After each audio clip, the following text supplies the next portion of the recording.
Namaskar and welcome to Sansad Television. I am Vishal Dahiya and you're watching our show Perspective, where we bring you detailed analysis of key national and international issues. Today we're going to talk about the issue of population and changing population dynamics across the globe. China has recorded its first population decline in several decades. According to the data published by the National Bureau of Statistics of China, the population of mainland China was 1.411 billion people at the end of 2022, which is a decrease of approximately 850,000 over the previous year. Last year, in November, when the world's population reached 8 billion, the United Nations projection suggested that the global population could grow to around 8.5 billion in 2030, 9.7 billion by 2050, and 10.4 billion by 2100. According to UN report, sustained high fertility and rapid population growth present challenges to the achievement of sustainable development. In 2022, world's two most populous regions were in Asia, and with more than 1.4 billion each, China and India accounted for most of the population in these two regions. Now, India entered the demographic dividend opportunity window in 2005-2006, and this window will remain till 2055 and 2056. In December last year, the central government, in a reply to a question in Lok Sabha, had said that efforts have been successful in reining in the growth of population in the country. So today we'll try and understand various dynamics of, the population growth, and then these changing dynamics, what kind of impact do they have on not only India, our neighbor China, but globally as well. And for more on this, we're joined by a distinguished panel of experts. Let me first introduce them to you, beginning with Ms. Poonam Mutreja is joining us. She is Executive Director of Population Foundation of India. We also have with us Dr. S.K. Singh, Professor and Head of the Department of Research and Data Analytics at IIPS, and Dr. Yamini Agarwal, Professor at the Indian Institute of Finance, is also with us. Welcome, all of you, to Sansad Television. I'll begin with you, Mutreja ji, and let's first start by understanding what is changing actually when we're talking about, population figures and these changing dynamics. Of course, the growth rate of population will change in any particular period of time in a given space. But these kind of numbers, figures, which we are now trying to understand, how big is the change and how significant is the change? So we knew for the last several years that India is ultimately going to overtake the population of China. Second, we also knew that India's population will grow up to 1948, where our population stabilization will happen, but we have started the process of stabilization. So one, I'd like to say the dynamic is that population is stabilizing across the world, not just in India, and we don't have to panic and have conversations and distract our attention about the two-child norm. We also know that India has a large young population, which is at a reproductive age. So India's population will increase for the next several years because of the population momentum. Young people, even if they have one child, it'll increase the population. And so we have to recognize that 1/3 of India's population is young. So India has, as you said, this enormous opportunity where the window of getting for us to benefit from a population, young population is there, where demographic dividend can be realized. So it's time for us to think about investing in young people, education, skills, access to family planning. And we also have to recognize that India is going through a curve which the world has gone through, where populations increase and then come down, and then reach minus growth rates in many countries like China, which is worried and is giving incentives to its people to increase the population. The rest of the world is probably going to rely, and maybe even China one day, from India, young, skilled, or even older skilled people. We are going to be suppliers of skilled professionals and labor to the rest of the world. And so there will be a imbalance that will be balanced. Okay. Finally, India has done very well economically in spite of rest of the world continuing to have, especially post-COVID, a decline in the economic growth. And India's tip to really do well, but provided we invest in our people, human beings should be seen as a resource, and the world has to stop panicking. Finally, last point that I want to make is as India becomes the most populous country, there will be criticism. They will be pitting climate change against the large population. And I think it's very important for the world and us to understand that India is doing well on the climate change and footprint. We are not contributing the way a lot of developed countries have contributed and are going to continue to contribute to climate change. India has to be prepared in understanding and saying and not be browbeaten by the rest of the world. Okay, fair enough. I'll You've summarized major issues involved out there. Let me bring in Professor S.K. Singh here as well. Professor Singh, in terms of analyzing these growth patterns and trying to understand as to what is changing, not only from an Indian perspective, but from a global perspective, how would you look at the changes which are happening, in various parts of the globe? But when we talk about Asia, there are two most populous countries, that is China and India, one taking over the other when we're looking at the population figures, but it's stabilizing at, as Ms. Mutreja pointed out. Whereas in other parts of the globe also, there are countries which are struggling to, maintain that population growth. And then there are other smaller countries where perhaps the population explosion is a cause of concern for them. Yeah, you are right, Mr. Dahiya. There is a tremendous heterogeneity globally in population dynamics. Some of the European countries, American countries, even Australia, New Zealand are facing different kind of challenges. And we, two Asian giants, India and China, are facing different kind of huge population. That is why whatever are the recent changes in India and China, that is going to affect the globe. Of course, slight dynamics of African countries will be different. That is why if you talk about the situation in India, as panelist Poonamji has already mentioned, that India is in a quite comfortable situation. During last 1 decade, not only population control program, but various flagship programs has made paradigm change in quality of life of the people. Population control program has been quite effective. Our TFR has gone below 2. That is why only because of population momentum, because of young population, we will be continuing to grow around 2048 or 2049. But subsequently, we will decline. She has already mentioned about the key features of our population dynamics. I would like to, BJC, concentrate on the key challenges. Okay. With the current situation, in one hand, we are having demographic dividend. On the other hand, we are also growing fast, our older population. With increasing population aging, increasing burden of non-communicable disease in our country, the universal health coverage is going to be a remote challenge for our country. Okay. That is why we will have to adopt some innovative strategies by classifying secondary and tertiary healthcare services sponsored by government, but entire vast network of primary healthcare, which is serving rural people, public-private partnership is becoming most essential element along with Prime Minister Jan Arogya Yojana, Ayushman Bharat. Otherwise, this challenge will be very difficult. She has also mentioned that India economic growth is quite satisfactory. Entire world is looking towards India, how India GDP is increasing. It's a fact that in one hand, we are reaching towards 5 trillion economy. But there is another challenge here, increasing disparity, high inequality. Few days back, some of the media houses has highlighted, that's a fact also, that 50% of wealth is lying in only few, less than 10% of only billionaires in our country.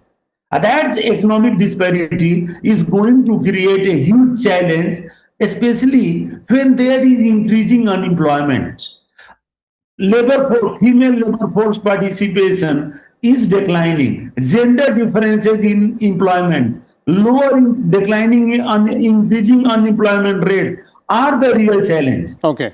Third Okay. important problem which I am visualizing with this population is unplanned urbanization and environmental degradation. We are talking about climate change in broader aspects, but if you look at the root cause of that, unplanned urbanization and environmental degradation is going to be another key challenge before the country, which we will have to address in near future. Otherwise, population dynamics, population growth, that is not going to be. We all are aware that we are going to stabilize somewhere between 2055 to 2060. Okay. Anytime during that period. Because projections are projection. Look at China. Indeed, indeed. Basically, We'll come to that, Dr. Singh. We'll come to that. But since you mentioned, lot of challenges when we're talking about India here, let me also bring in Dr. Yamini Agarwal. She's been patiently listening to the views both of you had. And since you spoke about few parts of that, Dr. Agarwal, United Nations also in its report says that the rapid growth of population also leads to the challenges of sustainable development. Now, when we come back to Indian story, India has strong economic fundamentals. It is a vibrant, growing economy. And then on top of that, we have this demographic dividend as well, which will add further impetus and further value also. But given the fact that there are various challenges, which Dr. Singh also pointed out, how do you analyze, this combination, which will have to be balanced properly? Well, you've raised a very important point, because what happens is whatever amount of growth that you do does get affected by the population size that you have. And if the population size continues to grow, the growth does not reflect in the overall development of the economy. Let's say, for example, when we talk about per capita income, we should grow at the rate at which the GDP is growing, but it doesn't reflect because the population size is continuously growing. Again, another important aspect is because the economy is growing fast, it should also result in, a good distribution of incomes among people.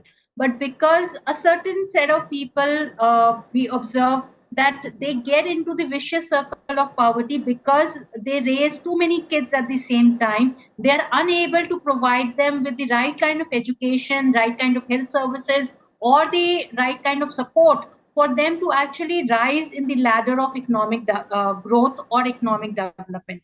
Another important aspect is what is observed is that over the years, with the help of education, with the help of population control measures, with the two-child policy, or with other things, even the participation of women increasing in terms of the overall labor force, there has been a change in the attitudes of people, which is reflected in the low fertility rates or in the lower number of children that people are having, especially in the urban area where they choose to have one child vis-a-vis two children also. But what has happened is the people who are not within the sphere of economic prosperity do not receive, the educational benefits, do not receive other benefits. They continue to have more and more children, which put more pressure on their resources as well as on the resources of the country.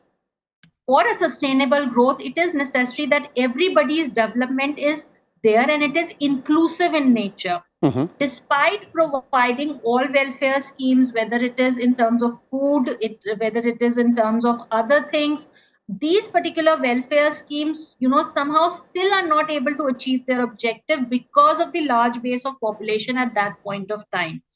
Another important aspect for sustainability is that when provisioning is made of a certain amount of services, whether it's education, it is healthcare, or it's any other resource that is there in the market, that particular resource crunch is felt because of the continuous growing population. Okay. And that crunch causes more and more problems, specifically because there is more income inequalities, which makes resources more scarce for the poorer population vis-a-vis the the richer population. Okay. And the exploitation of environmental resources or other resources which are maybe not health-wise better, or may not be or are of a substandard technology, are used by people, which make it more unsustainable. Let's say, Okay. for example, when we talk about the air pollution level, when winters are there, people are not able to find venues to get themselves some heat, so they burn wood, so that causes more air pollution. Similarly, there are many other issues that arise, like getting into non-environment friendly activities. This similar set, because they feel that is less expensive, they Indeed. make things So, more unsustainable. So these are smaller issues. They might look smaller at a particular level, but then they do gradually, add on to become bigger, larger challenges. Is what Dr. Agarwal is pointing out. Ms. Mutreja, I'd like to bring you in here. The challenges part, which you also earlier referred to, that yes, there are, we are on the path to tackle those challenges. But when we are talking about focus areas, as Dr. Singh said, health, education, Dr. Agarwal is also pointing out, perhaps, looking at, the quality of life as well, increasing the quality of life. Which areas you believe in the years to come we should focus on so that we can make good use of the demographic dividend which we have and tackle the challenges or the negative aspects of these changing population dynamics in a better way? So the first, I'd like to say that we must invest in skilling our young people for their economic growth and the country's economic growth. Second, I'd like to say that India has to invest more in family planning. We have made some progress, a fair amount of progress, especially reaching out to the last mile. We have invested a very good program that the government of India came out with 6 years ago called the Mission Parivar Vikas, where they're targeting the high fertility districts. And that has brought some good results that needs to be scaled up. It needs to be strengthened. Second, we need, Dr. Mukherjee has said that, Agarwal had said that there are Indian poor families end up having more children. It's very true. The more educated you are, the fewer children you'll have. The more income you have, the fewer children you will have. And there is an unmet need we must understand for family planning in India, which is in government data. It is today 10%, but in states like UP, it's still 13%. So we need to invest in meeting the unmet need. We need to invest in women's empowerment, whereby women have the decision-making ability, capability, freedom to make, to use contraceptives. And we need, for a young population, India needs to invest not just money, but it needs to bring in more methods for family planning, which are temporary, which are long-lasting, temporary, but not, the young people are not going to get sterilized. We must also recognize that young people do have needs for contraception and they also need sex education. But final one, I would say India must continue to be on the path of performing well on the climate change index, which we are doing well on, and international climate politics. India earns a high actually rating in the GHG emissions also, and energy, renewable energy. The country is on track to meet the 2030 emission targets. And I think if India could be a great example for the rest of the world to invest more in compatible and a well below the rest of the world emission pattern. Indeed. And it is believed that a large growing population might be is a challenge to the environment, but the exploitation of resources, what we saw in Uttarakhand, for instance, recently, India must come down very heavily on preventing climate disasters because it impacts the poor, the middle class, the lower middle class the most. And finally, I'd like to say, I finally would like to say that we must recognize that we have a young population which we have to not only invest in their skilling, mental well-being, education, everything. We have to have a plan for our young people. Indeed, we have to have a plan, and India being the largest democracy and soon, the most populous country as well, will have to set standards, global standards to be met by others. Now, this was all about India, but let's quickly, one question each from Professor Singh and Dr. Agarwal as well. On the global aspect, Professor Singh, when I interrupted you earlier, you were about to give us a view on China, which has been so far the most populous country. They're now seeing a downtrend as well. Similarly, the changing trends, the changing dynamics world over, in population standards and population metrics, how do you see that changing things globally for other countries, other economies as well? If you look at the last year, 2020 estimates of United Nations, India will cross China somewhere 28, 29. But in their last year estimates, United Nations has revised it, and now new estimates that they should cross us. India should cross China, and India will become #1 sometimes in July. Okay. In the last few weeks, many media houses, I am not sure about their source of information, are claiming that India has crossed China. What has happened in China? India is progressing steadily. As Dr. Poonam Mutreja has already pointed out about success of Indian family planning program. I have already mentioned you, our TFR has gone below replacement level, and it's a question of only population momentum. After that, we will go down. And then I move toward challenges. Okay. China, what has happened? If China has drastically reduced during last 2 to 3 years, if you look at their TFR, till late 80s, their TFR was 2.6. or 2.7. In late 90s, their TFR was 1.6, 1.7. And that continued even up to first decade of the current century.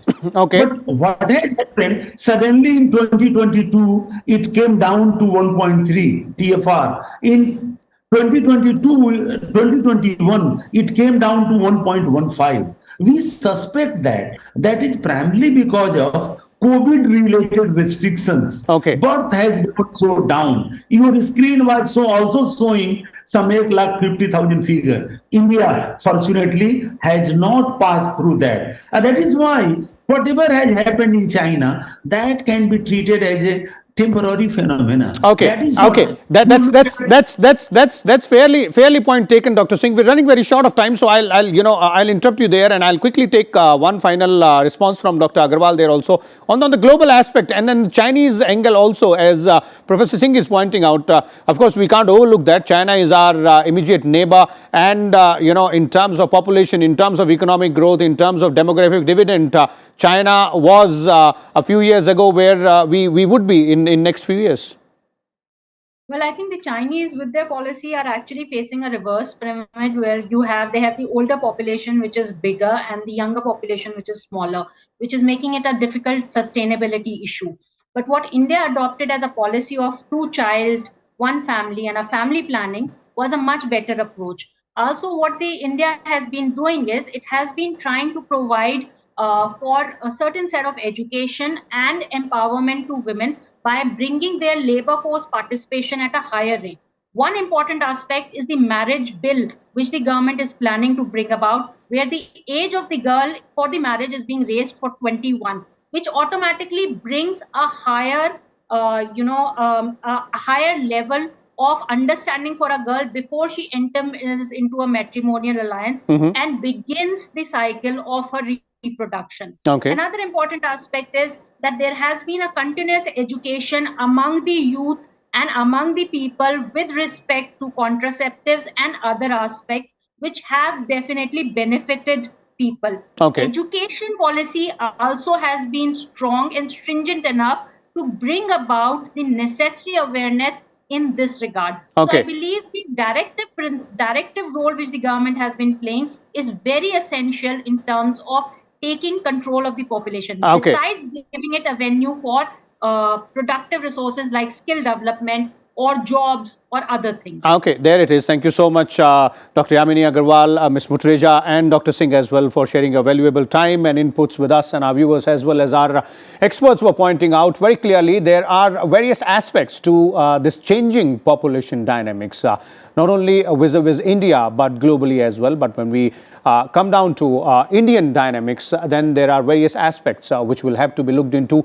It does pose a lot of challenges. It do have, its benefits in terms of demographic dividend, which will continue to be with us till 2055. But then those challenges also will have to be tackled on the way by focusing more on health, education, skilling our population, and looking at various other aspects also. We'll keep a close watch on all the developments here and come back again with a different topic. Till then, keep watching Sansad Television. Thank you.